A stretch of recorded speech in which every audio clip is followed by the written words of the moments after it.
Hey everyone, so I know it's been a while and during the making of this video, either the finale has long since passed or everyone is still in recovery mode from the gut-wrenching or happy finale, but it's not going to stop me from putting down my thoughts on the final season.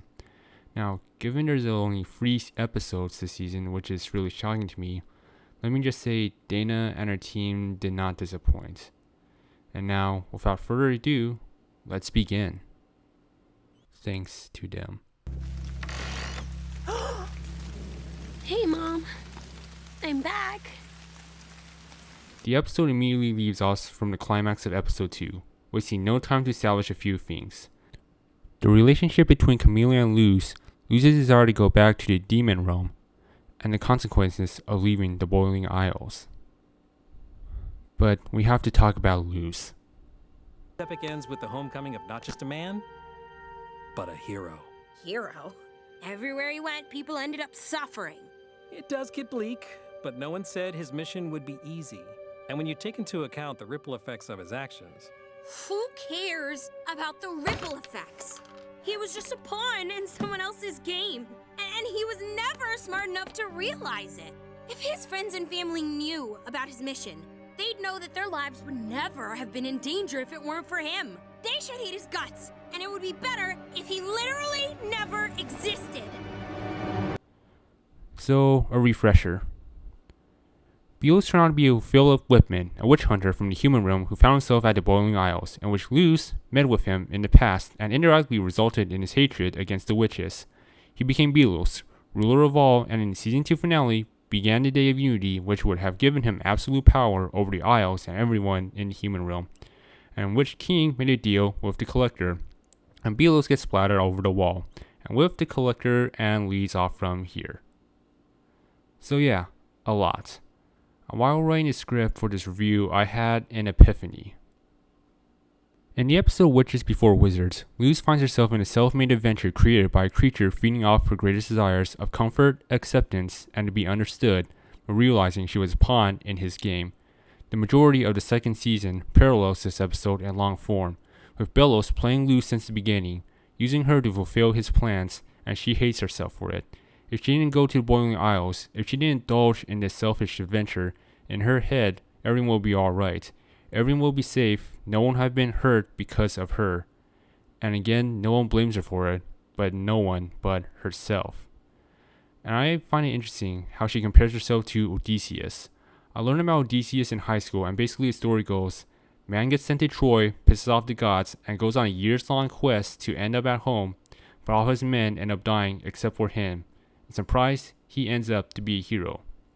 Yeah, I don't know how that works either, and many scholars will argue of the acts he did made him a hero, but fail to consider that he put his men in these situations in the first place. If he didn't piss off the gods, the journey wouldn't happen. If he didn't bring them to Orc Island, they wouldn't need to escape in the first place, and whole other things wouldn't have happened.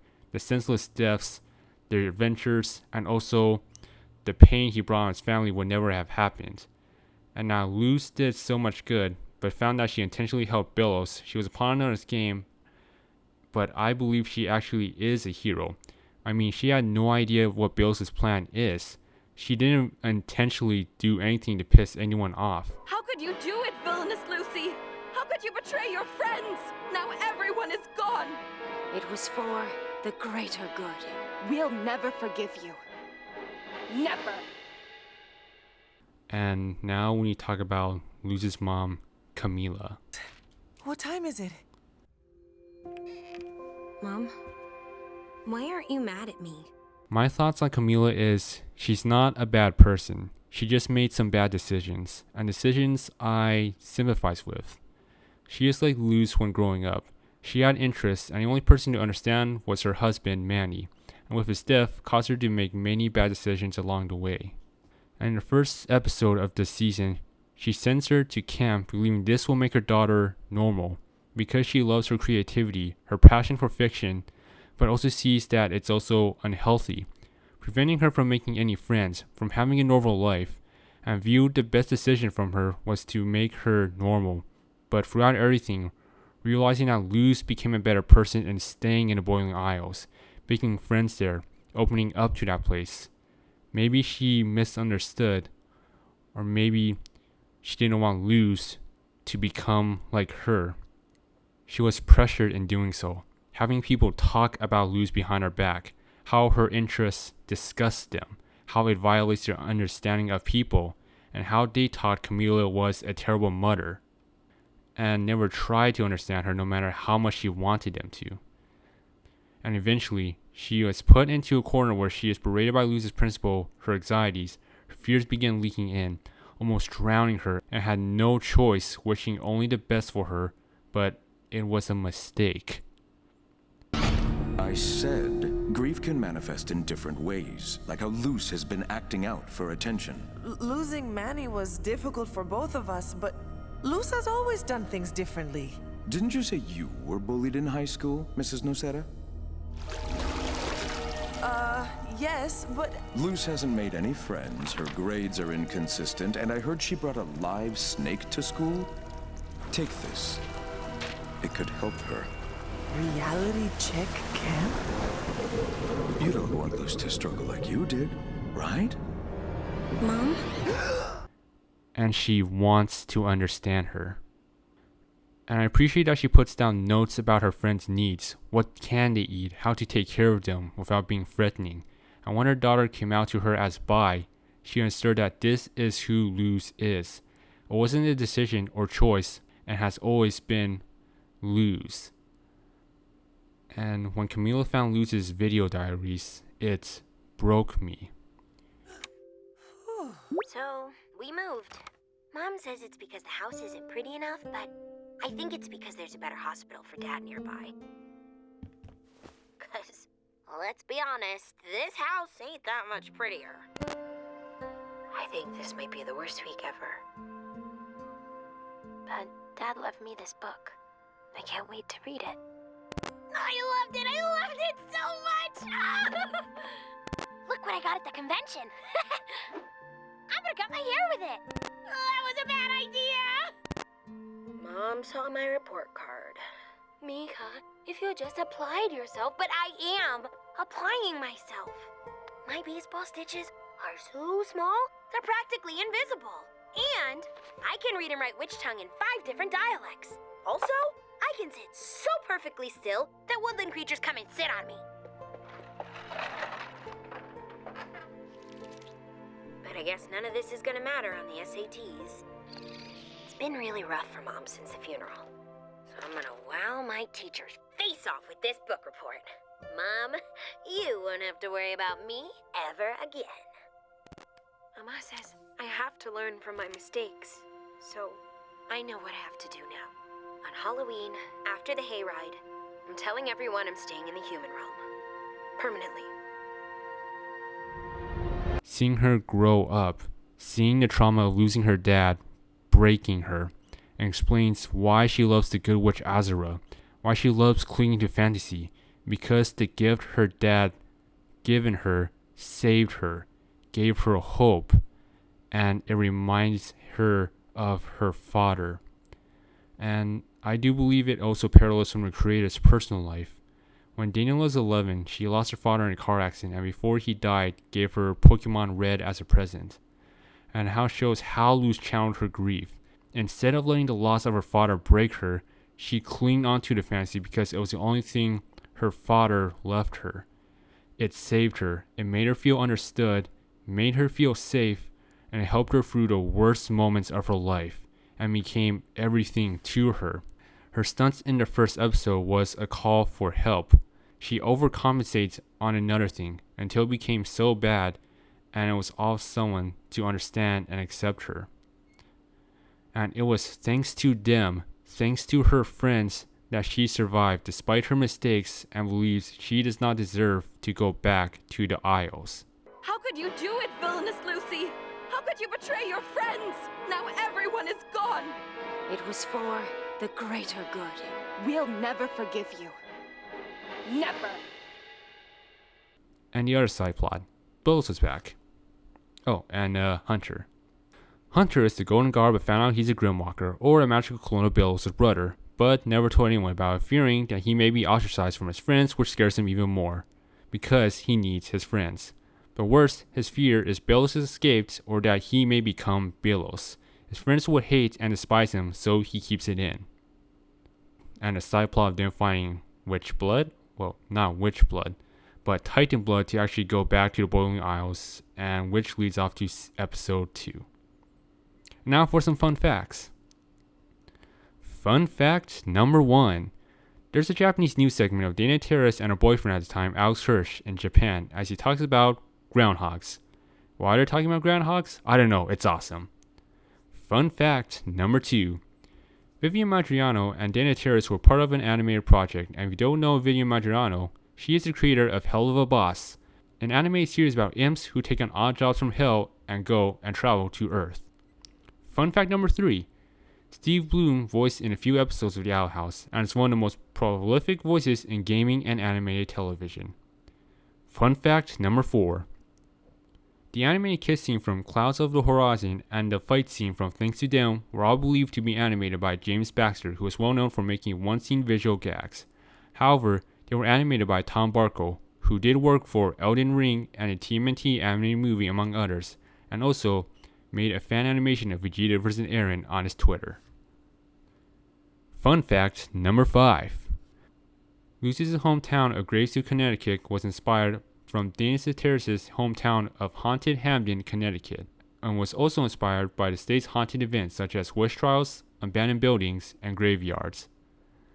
Fun fact number 6. Dana is a huge anime nerd, if you didn't already get the hint. See, Mama? I just saw a spoiler for Monster Slayer Academia. I will never understand anime. Fun fact number 7. A writing partner of hers at the time called the initial story of The Owl House boring, and out of spite created a 15-page show Bible and was later picked up by Disney, so guess wasn't as boring as her partner thought. Fun fact number 8. John Bailey Owen, head writer of The Owl House, posted a mock-up of Luz's hometown filled with history and everything on his Twitter. Fun fact number 9. Alex Hirsch voices Hootie and was an executive producer of Netflix's Inside Out and the creator of Gravity Falls, along collaborating on other projects. And fun fact number 10.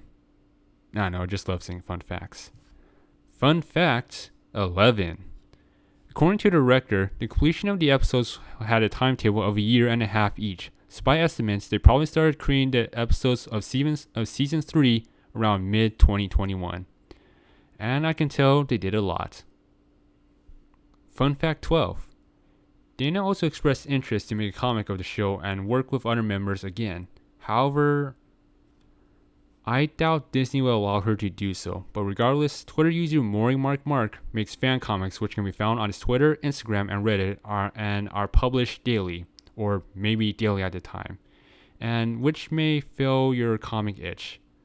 Fun fact number 13.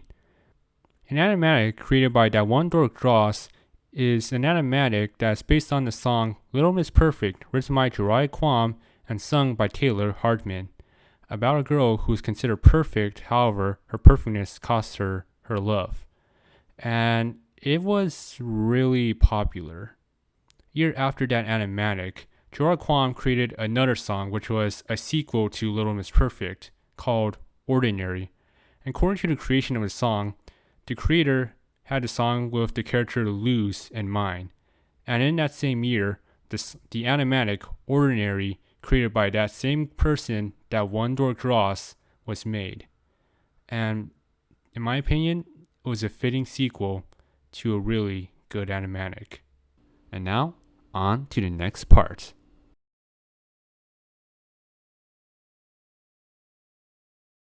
Oh, hello, little fairy. Are you going to tell me this is all a fantastical dream? Give me your skin! Ah! Hello, sweet Earth.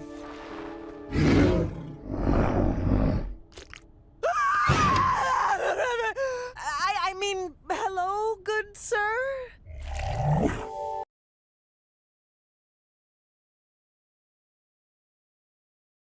You can open your eyes now, human.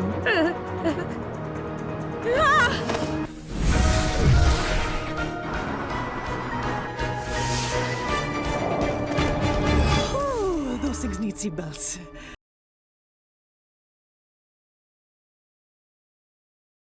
dares intrude upon I, the King of Demons! ¡Ay, qué lindo! Ida, he's so cute! Is that the little king guy you were telling me about? Mm-hmm. Ay, qué lindo.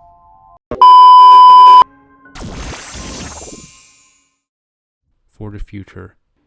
Where the first episode of the season establishes fixing their relationship, episode 2 focuses on Camila learning why Luz loves the Boiling Isles and convince her to stay, and everyone else struggling to hold themselves in a very dire situation. But first, we have to talk about the Collector, because if we remember the last time, as he makes his own playworld for himself and his new best friend, King, creating new adventures and recreating Luz's adventures for his entertainment. But a problem? Almost no one wants to play his games. And honestly, I think he's like a little kid, like I was. Always wanting to play games and have fun, but no one bothers to understand his games. Or that he has the power to grant any of their wishes to come true, but feels that they don't want to be with him, but only wants to be with Luz, and becomes jealous of her because technically King, Ada, Hootie, and everyone else was her friend, and they feel that only tolerate him so she can come back, or that they trust her more than him. Can I sleep with Francois? Come on, you know I've only let one other person hold him. Right, that human. Can you at least leave him to watch over me? I don't like being alone.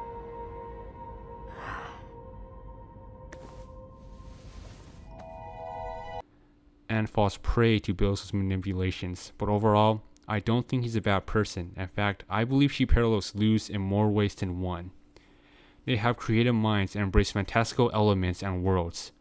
They fail to make connections with others and often fail to understand why they're mad when they mess up. They fail to understand their actions beforehand, resulting in others being hurt, and are often misunderstood as the weird kid, but in reality, he's just an ecstatic kid playing in a juvenile power fantasy, compared to Luz, who embraces the fantasy to be understood. Yet where Luz learns she may not be the main character of her own world, the Collector believes he has every right to be the main character. Because think about it, being a stunted child living thousands of years in a magical glass will leave a lot of trauma in one person. And King freeing him, he wanted him to be his friend, but possibly didn't know how, and felt the only way to communicate with King and others was to play the Owl House game. When things get bad, he isolates himself to recharge the next day. The small planet, his view on how the world is, and the vastness of space, showing how vast his creative mind is. And also, what did the Collector do to get himself trapped in the first place?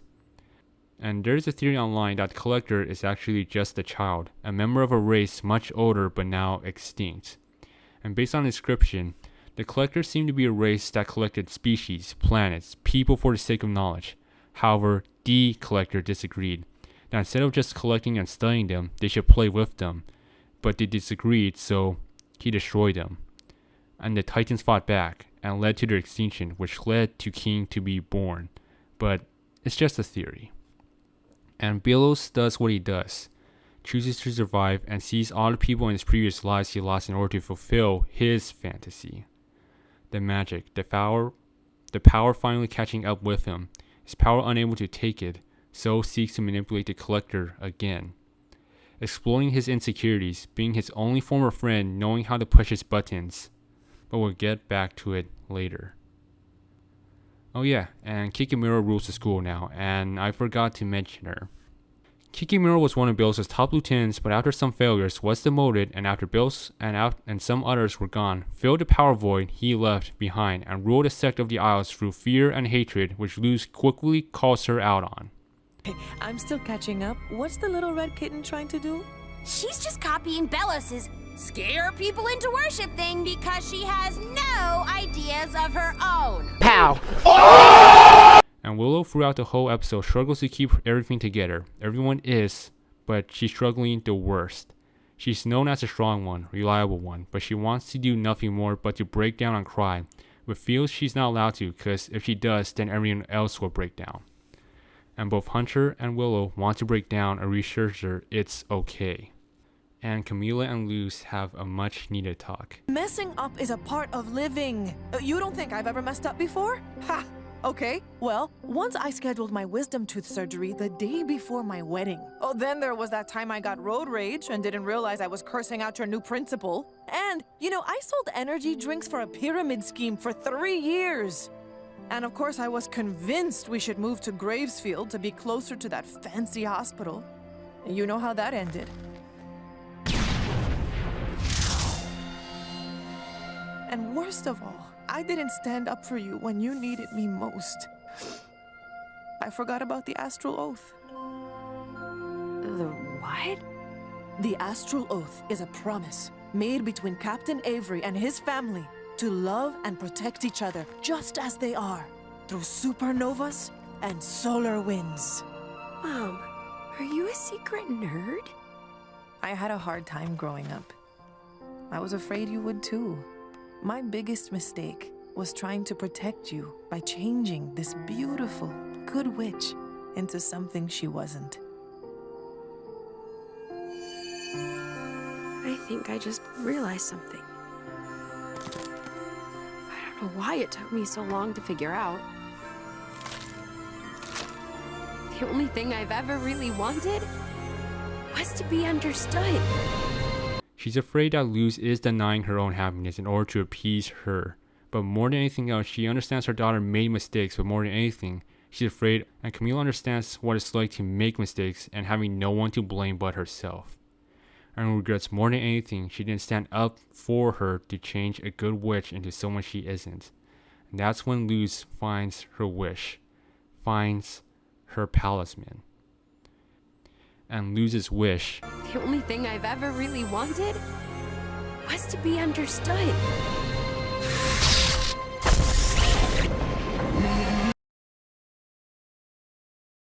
and oh my gosh, it's the cutest thing ever. And wait, hold up, no.